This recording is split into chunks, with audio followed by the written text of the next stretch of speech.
Hi పిల్లలు. ఈరోజు మనం 'భయం లేని జీవితం' అనే కథ విందాం.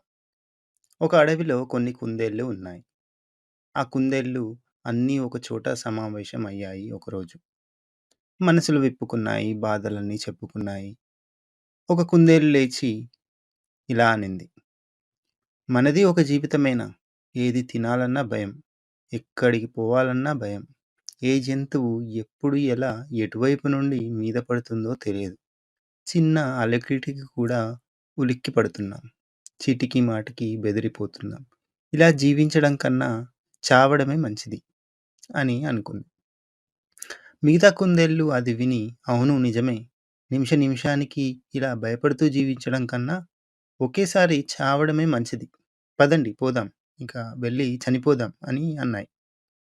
అన్నీ కలిసి చావడానికి ఒక చెరువు దగ్గరికి బయలుదేరాయి.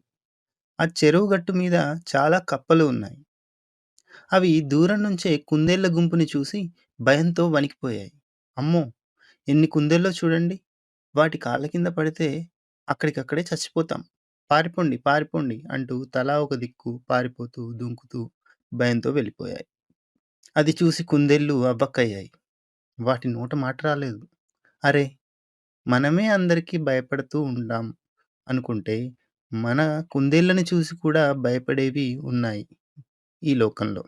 నిజమే. ఈ లోకంలో అన్నీ ఏదో ఒకదానికి భయపెడుతూనే ఉంటాయి.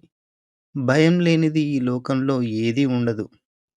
ఇంత దానికి మనం చావాలి అనుకోవడం చాలా అవివేకం అని నిర్ధారించుకున్నాయి.